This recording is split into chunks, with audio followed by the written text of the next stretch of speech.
The following program was provided by an independent producer solely responsible for its content. The opinions expressed do not necessarily represent the views of this station, its staff, board of directors, or underwriters. Welcome to the Empower Hour with Greater Nashua Mental Health. The Empower Hour will provide information and support about mental health, substance use, and behavioral health. Our goal is to share inspiring stories about transforming lives, to strike down stigma, and to encourage our community to reach out and get help when needed. Mental health is part of all of our lives. It's time we talk about it. I'm Dr. Cynthia Whitaker, President and CEO of Greater Nashua Mental Health, and it's time to get empowered. Welcome to the Empower Hour with Greater Nashua Mental Health. I'm Dr. Cynthia Whitaker, the President and CEO of Greater Nashua Mental Health, and I am pleased to have with me today Gary Hooper, who's the coordinator of an important program that we have, the Supported Employment Program. Gary, I'm so excited to have you here today. Thank you for having me. I would love to just start with a little bit about you, how long you've worked at Greater Nashua, and what excites you about what you do. So I started back in the 90s. For 10 years, I did what they call transitional employment. So that's basically a stepping stone to going into the main workforce, what we call competitive employment. So competitive employment is a job out in the community that anybody can apply for, pays at least minimum wage. Transitional employment, on the other hand, is more of a training program. Uh-huh. And what we did is we ran a small discount store. So folks would come in. Sometimes it's to learn new skills. Sometimes it's just to get something on their resume so that when they go out into the competitive workforce, they feel they have, a good advantage. So I was assistant manager and then manager there over the 10 years. Then I went into big box retail. Mm. And then in 2008, I came back to Greater Nashua. I heard there was an opening for a support employment specialist. I liked the sounds of the program. It was, IPS, which stands for Individual Placement and Support. IPS Support Employment is focused on consumer choice and strengths. So it's more, I guess it's more recovery based. So I felt that was something that I needed to do. And then, so I was an employment specialist for a few years. Been the IPS Support Employment Coordinator for, I think, 5 years now. I'm not quite sure. Time flies when you're having fun. It sure does. But how interesting that you got to be part of both of those different employment programs. So in the past, when we had that, you called it transitional employment. Yeah. And now to see the difference between supported employment, are there some really big differences, like about what supported employment now is versus what sometimes maybe people still think our program is, the transitional program, but it's not. Right. It's very different. I mean, just from the pay perspective, with transitional employment, it was a stipend that clients got. With supported employment, it's focused on getting a regular job, because we know that people are capable of working. And not only are they capable of working, it benefits them. It helps to reduce symptoms. It helps to reduce substance use in some cases, if somebody's struggling with that. But it also, I think, more than the money, most of my clients will say it's the sense of purpose and the feeling like they're contributing to the community. I mean, that makes sense to me. I mean, I know that, just speaking for myself, you get a lot of satisfaction, or, you feel good. Oh, I got accomplished this. I went to work and did this for somebody or made something better. So that makes sense to me. Yeah, definitely. They're learning, either they're developing and using the skills they have, or they're learning new skills. So I mentioned that it's strength-based and personal choice. Yeah, what do those mean? So we don't just put people in jobs. We help people get into jobs that they want to do. Because, I mean, I'm sure you, as well as everybody else, has had a job that they didn't end up liking once they got in there. And then you're out looking again. So we want to get people into jobs that they're going to enjoy. So that's what you mean by the client choice. So Client it's not choice, like yes. we have a connection to this employer and there's an opening and we put anybody in it. We make sure it's really about what the client it's a match wants. for both the employer and the client. So the other thing that we're big on with client choice is what we call disclosure. So disclosure is whether or not the client wants the employer to know that they're involved with our program. They can get our services, they can get our support without us actually talking to the employer, without the employer knowing they're in the program. We're kind of behind the scenes. We'll meet with them once they're working. We'll meet with them after work or on a break or before work. And I feel that that's probably more important in a lot of cases than finding the job. Meeting the support while they're working or while they're transitioning. Yeah, maintaining employment.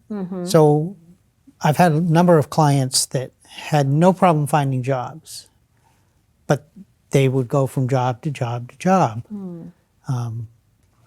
So it was helping them figure out where their strengths were, where their interests really lied, and then supporting them to overcome any barriers that might come up while they're employed. So that might be helping with socialization, communication, communicating with their supervisor. A lot of our folks get anxious when they get into a situation, and so helping them to figure out how to work through that and be successful. That's our primary goal.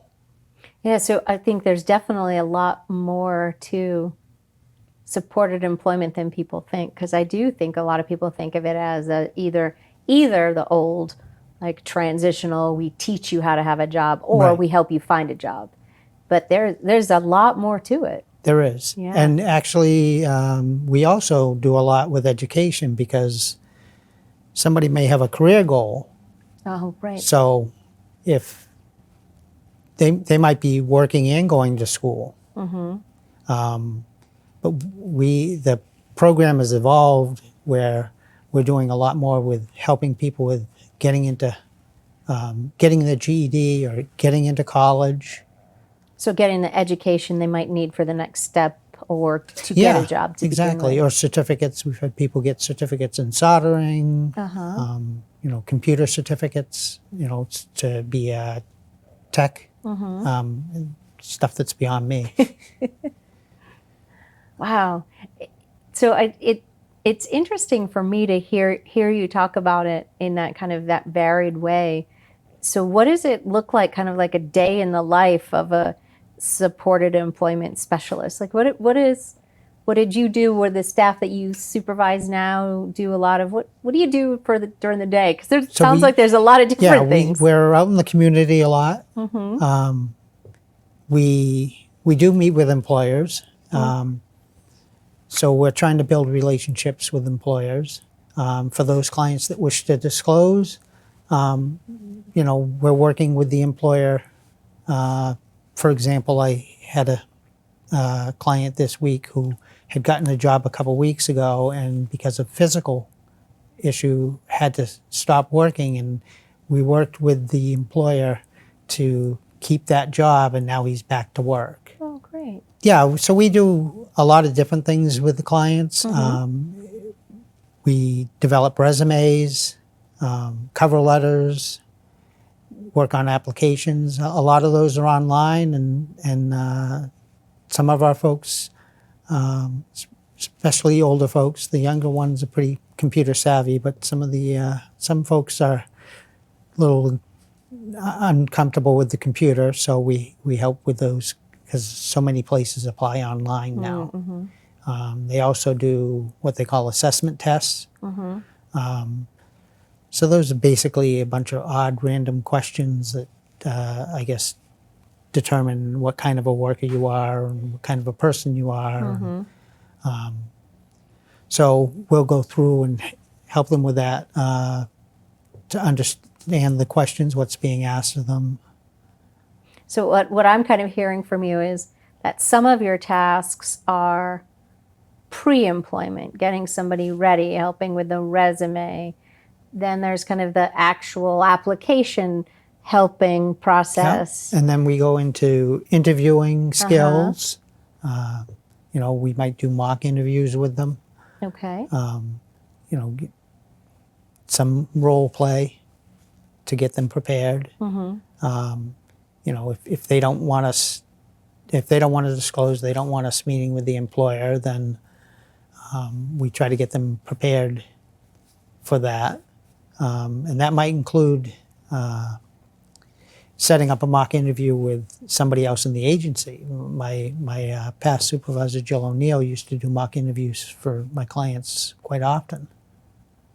So that they would practice with somebody they didn't know. Exactly. Rather than practice with you, who they might know. Yeah. Yeah, where they feel comfortable. So I think that helps. And then you already mentioned, and then once somebody's in a job, you're checking in with them and so one of the principles of supported employment is time unlimited. So that basically means that we don't stop seeing somebody because they've run out of time. So you support someone as long as they need. We support somebody as long as they want the support. Usually they'll get to a point where they're comfortable enough in their job and their support comes from the rest of the clinical team. And supported employment will back off and will discontinue the service. But if something comes up and they need supported employment again, or maybe they want to change jobs, maybe an issue came up and they've decided they want to disclose and they want somebody to go in and advocate for them, we'll add supported employment back in. So that sounds like it's not a one and done. It's not like, oh, you've got your job, we're out of here, and you can't come back. If somebody needs it again, it's there. And if it's time unlimited, it must be hard to say, like, what's an average time somebody's in the program, or? So I think once somebody's working, probably the average is 6 to 9 months. After they start working. We've had folks that are in the program for just a few months. They're successful, they're comfortable, and we, support employment services end, but they're always available. And then we have folks that have been with us for several years that, really struggle, whether it's getting the job or maintaining the job. So it's really about the client choice. If a person wants to work, your team's willing to come and support them in figuring out the best fit, the skills they need to get there. Yeah. And we also work very closely with the clinical team. So the case managers, the therapists, the doctors. You know, one of the things that therapists do with clients is to help them with coping skills. Right. So things that help them manage their anxiety, for example. So we will work on those things that to reinforce what the therapist is teaching them. So the supported employment clients that are in our service at Greater Nashua, are they all clients of Greater Nashua? They are. So in order to be in supported employment, someone needs to be a client. So having a severe mental illness, and then that's it. That and a desire to work. So there's no exclusionary criteria. Exactly. It's just if you're a client and you want to work, supported employment. Yeah, regardless of severity of symptoms, substance use, age. No, we work with 16 and up. We have quite a few clients in our older adult services. So individuals over 16. Yeah. Yeah. We just recently hired an employment specialist for our deaf and hard of hearing services, which, as you know, is statewide. Yeah. She's already got 9 clients working on number 10. Excellent. So, yeah, very exciting. Yeah, that is kind of exciting. And you mentioned that some clients choose to disclose that they have your support and some choose not to. Is it like a half and half? Is it a sometimes I don't, but then I do? Like it varies a lot. I can't say I could put a percentage on it, but we do get a lot of folks that kind of back and forth with disclosure. and maybe it depends on what kind of field or what kind of job they're going into too, I would think. Yeah. Because let's face it, you have somebody, a third person coming into an interview with you, and you're trying to make a good impression. So there's the stigma, Yeah. and that's the downside of disclosure. We have a lot of employers that we work with that, maybe had a family member or a friend that had mental illness, and they want to help. They want to give people a chance. So you have a specific task that your supported employment specialists do called job development. Yes. What does that mean? So job development is building those relationships with the employers. So we're out there multiple times a week, meeting with different employers. So there are 2 types of job development. There's general job development. We're just out there introducing the program and ourselves and, kind of letting the employers know what we do and what we don't do. Because we don't go in and job coach. Right. And we don't, I can't think of the word now, but we want them to know about the program. So the other thing is what we call client-specific job development, which is what we mostly do. And that's for the clients that are disclosing. That have said they want a certain type of job, and so then you're trying to find those. Right, exactly. employers. We're trying to make that connection with the right job. So one of the things we do when we're doing pre-employment is sometimes looking to help somebody figure out what type of job or what business might be a good fit for them based on their interests, their skills. And like I said, if education is needed, we do that first. And then when the education is done, we help them find the job. How do employers react during the job development? Like, do you explain to them some of the benefits of hiring somebody that you're involved? Or, how do employers usually react? So it's a wide range. I bet. I can't say I haven't had, people be very blunt and not very nice. But I would say the majority of employers are very welcoming, very understanding, very willing to give people an opportunity. Right now, employers are having a hard time finding employees. Right. So, which benefits us. Right. I would think if you were an employer having trouble finding employees and you felt like maybe you were quote unquote taking a risk, better to take a risk with an employee who has support behind them than maybe somebody that doesn't. Right, because you don't know anything about an employee or potential employee. Right. So yeah, knowing they have that support. There are also tax incentives for hiring people with disabilities.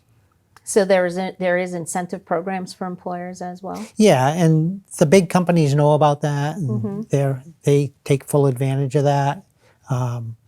It's the smaller companies, it's, they're leery of the paperwork involved and that kind of thing. So we're working to better develop our skills to help the smaller employers with that type of thing. Yeah, I could imagine that it must be interesting conversations to have with employers that aren't maybe used to having people come in and talk about this. Yeah, and they often think that they have to pay us. And so they're a little surprised when, there are no fees involved for them. Right. Right. You're there simply to help make a match and have the person who we're supporting be as successful as they can be. Exactly. Yeah, interesting. You must have tons of success stories. We do. Yeah. I mentioned before about, some people have been in the program a few years. We have one individual who has worked with several employment specialists, myself included, in the past, and just has really struggled with getting a job because he has no work history. One of our newer employment specialists, Rachel, does a phenomenal job at job development and getting people into jobs that they enjoy. And he's been working for 4 months now with her help. So after years of trying, now he has a car, he's doing, things are looking up. He's feeling, good. What you just said there just makes me think of how important work can be just as for a person's whole health. Like, okay, now I have a car, so now I have transportation, I can be more independent, I can make my other appointments more easily, I can take care of myself better. Just kind of a cascade of positive. I think a lot of us take it, I don't know if you would say take advantage, not take advantage. Take for granted. Take for granted, thank you. Yeah. Having a car, having transportation. I have one client, part of the FEP program, which is first episode psychosis. Yep. Sorry. She has come so far since she started working several months ago, but still struggles with the bus. So one of the things I do is I ride the bus with her. Nice. We go, we meet at her work at the end of her day. We get on the bus. She is trying to learn which buses to get on and that kind of thing, because she gets anxious, she gets confused as to where she should be. What a great example of something that's very practical, but really important to maintaining the job. Oh, Right? definitely. So if the way of getting there and getting home causes me a lot of anxiety and I'm not clear on it, I might not want to keep my job. But my supported employment specialist comes, teaches me, helps me yeah, to become more independent in that. What a great example. It is. And we work a lot with families as well. This particular client, she has a younger brother who sometimes rides the bus with her when I'm not able to. You know, her mother and father are very supportive. You know, we see that a lot with families. Some families, especially if somebody's on benefits like Social Security, are leery about their son or daughter getting a job and losing those benefits. So one of the things that the state has done is there's been funding made for a certified work incentives counselor. Basically what they do is they look at how the income from work is going to affect the different benefits that somebody gets. So, and that's not just Social Security, that's also health insurance, Medicaid, Medicare. And so this person, this certified work ince- incentive counselor, is Yep. now embedded in your team? Yes.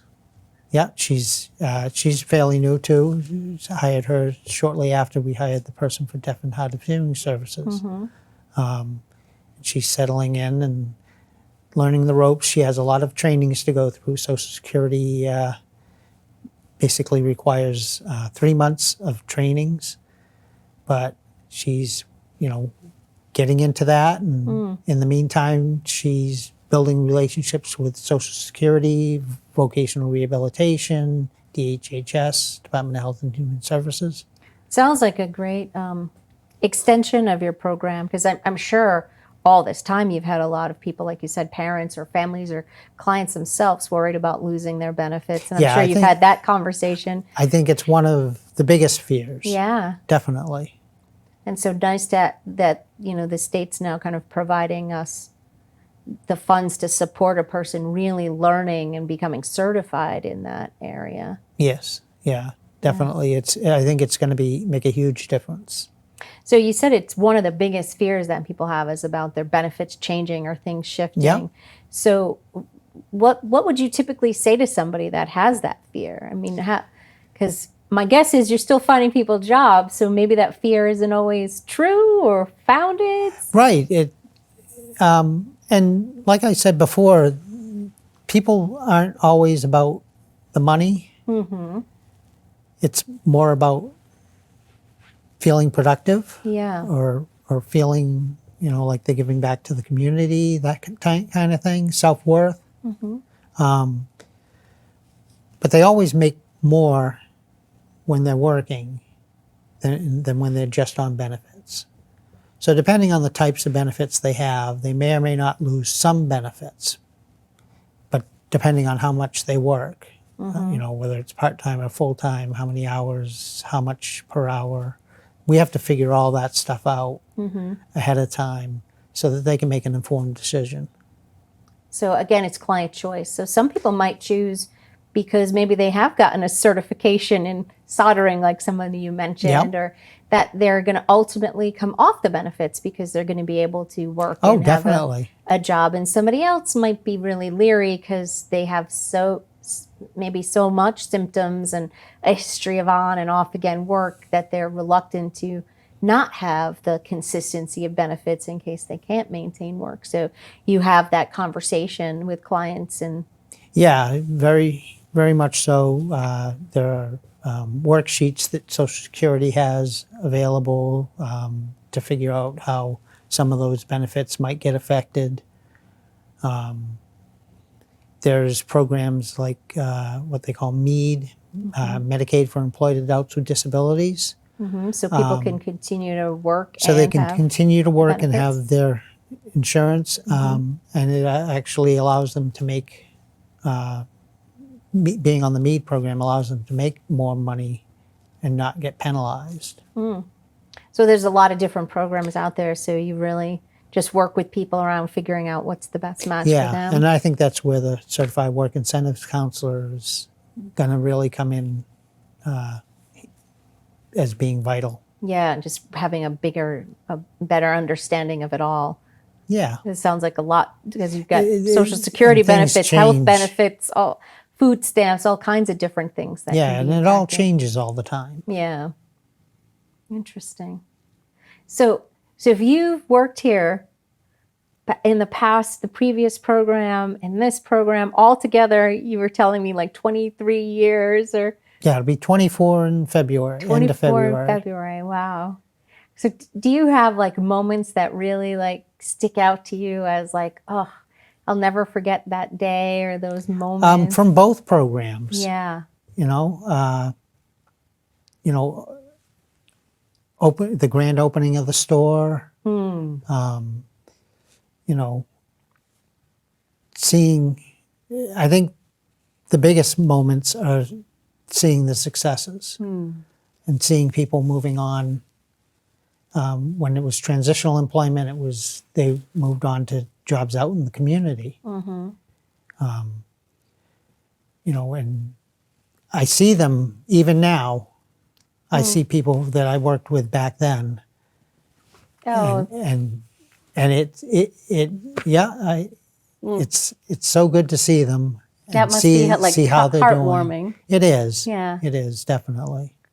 Just to know that the services that you provided really helped somebody make that change or that shift. Yeah, there's one particular client that sticks in my mind that I worked with in the store that I've seen over the years, and he continues to work out in the community.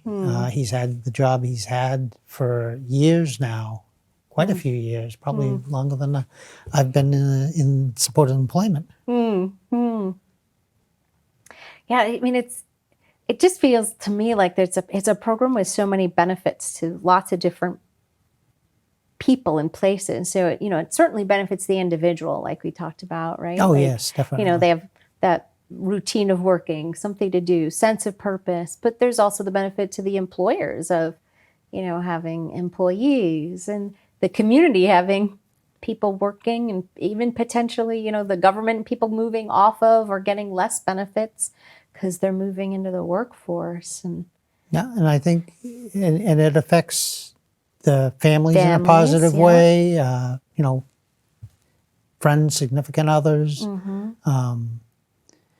But I would say it even affects the mental health center because very often somebody working is doing better, so they're on the road to recovery, right, and they're using less services. right. So that the team can then help the people that have more need of services at the time. Right. Right. It helps people move on that journey of recovery. And Yeah, yeah. exactly. Yeah.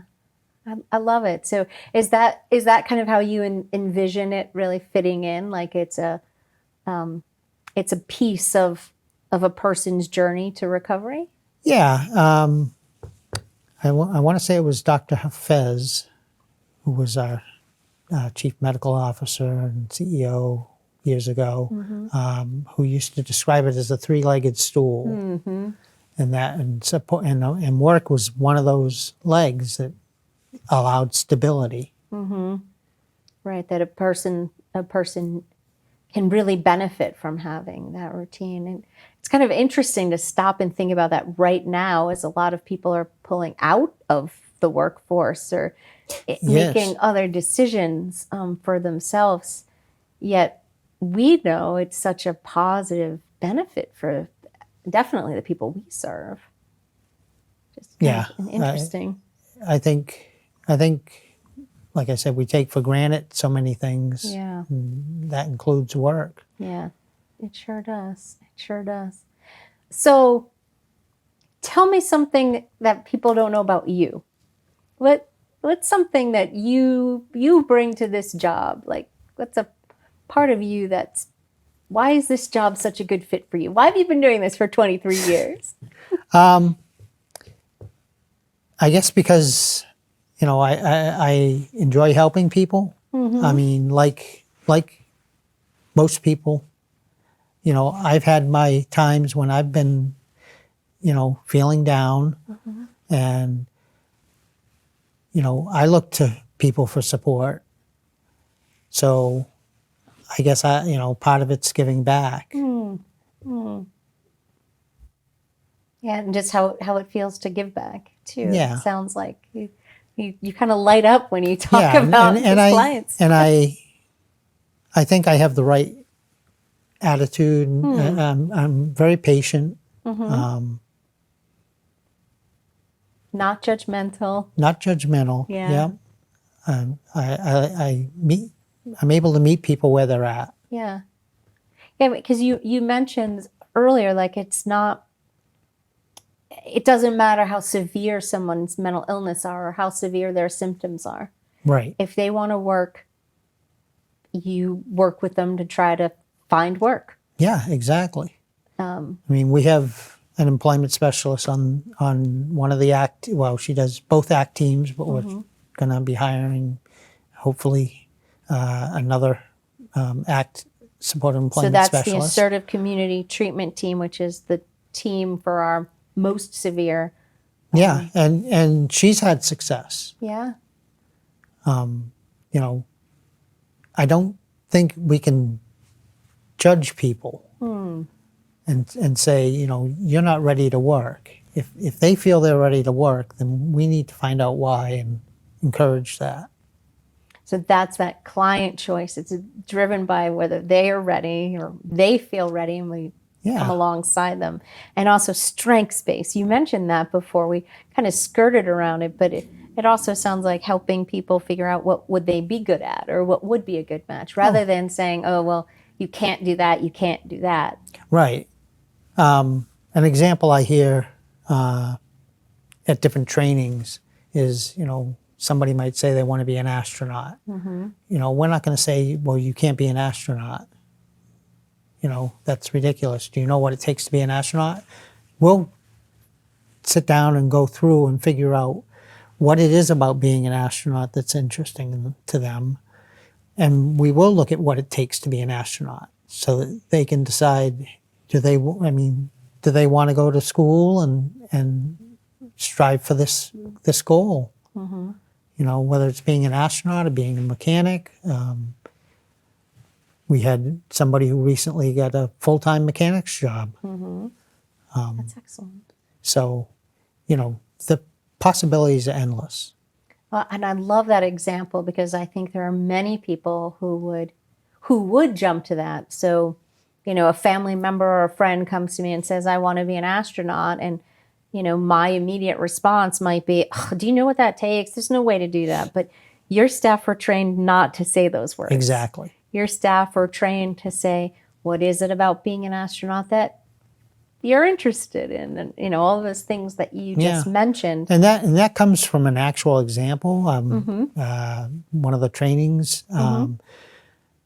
it was somewhere down south. They lived near a facility that did, it must have been Houston or something, somewhere around there. And they just wanted to work on the facility. They didn't really want to be an astronaut, but they were able to get in there and work around that stuff. So by not judging, by exploring what was interested, they were able to figure out what was the right match for that person. I mean, what a great example and a good reminder for us all about anything that when we're talking to people that, we should inquire and ask questions and figure things out before we make a judgment or try to make a point or try to steer somebody in a certain direction. Definitely. Yeah. It's really amazing. So what haven't we talked about? about supported employment. Is there anything else about the program that you think people should know about? Well, I guess we should say it's funded by Medicaid. It is funded by Medicaid, yep. We do have folks that have paid out of pocket. There's a sliding scale fee available. So we have had a few folks that wanted the support and have taken advantage of that in that way. Trying to think what else we haven't touched The base other thing on. that just popped into my head, because we mentioned the Department of Vocational Rehabilitation, so the state Yes. VR. So do we have a relationship with them? What's the difference between supported employment and somebody VR. going to VR or vocational So rehabilitation? vocational rehabilitation is federally funded. It's not Medicaid funded. So if somebody doesn't have Medicaid, they might go to vocational rehabilitation. So in the past, we have been a vendor, what they call a vendor, community resource provider, CRP, for Voc Rehab. And that basically means that when somebody goes to vocational rehabilitation, some of the things they do differently than us is that they require people often to do assessments and take tests to see where their strengths are, whereas we don't require that. It's an option. They require it. But then once they've determined what they want to do, if they want to look for a job, they get to pick a CRP, a community resource provider that they want to work with. So they have the option of choosing us. With a few years back, when vocational rehabilitation was making a lot of changes, we kind of got away from being a CRP.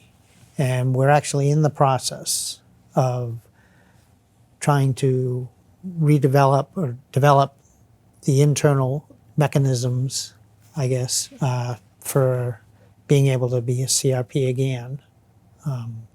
We actually have a meeting set up in November to meet with the Nashua office, Oh, great. which at the moment is located in Manchester. Funny thing, because of things they had to do, they ended up moving up to the Manchester office, so they share an office with Manchester Vocational Rehabilitation. But they are in the process of coming back to Nashua. So it sounds like building that relationship could help other people access some of the services that Yeah. we have, if we're the right fit for them. Right, exactly. And in some cases, other CRPs may not be as helpful because different CRPs have different strengths. So, some of them are more about job coaching and job carving, which is kind of making a job that doesn't exist out of something. So you see that a lot with folks with developmental disabilities. So they're not as familiar with working with people with mental illness. So Right, because vocational rehab works with people with all kinds of disabilities. yes, exactly. And Deaf, versus our blind. specialty is really working with individuals with mental illness, and Yeah. that maybe their symptoms of anxiety or psychosis or paranoia or whatever other symptoms our somebody might have. Deaf and Hard of Hearing Services deaf and- department Yeah. is connected to Voc Rehab as well. Yeah. Well, so what I've heard is supported employment's good for lots of different people. Definitely. It's got benefits for employers. So, if any employer is interested in learning more, they could certainly reach out to our organization, and it's good for the staff because you've certainly shared your own feeling of just pride and Yeah, and I see that in the other employment specialists as well. Definitely, they all love their job. Well, I mean, how great it is to just see. I mean, talk about tangible success. Yeah, right? Helping yeah. somebody find a job and keep a job. Like you get to just really celebrate those wins. Yeah, and which sometimes in mental health is hard. You see a lot of crisis, and it's good to see good things happen. It is good to see good things happen. So I have this question that I like to sort of end with. Okay. Which is, we're about empowering in the Empower Hour.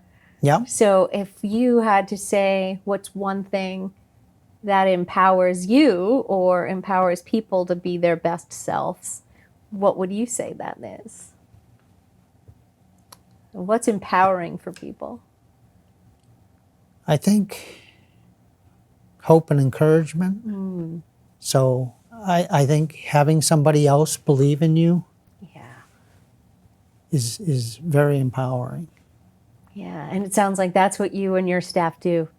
You Yes. hope and believe and encourage the clients that if they want a job, you'll help them find it. Exactly.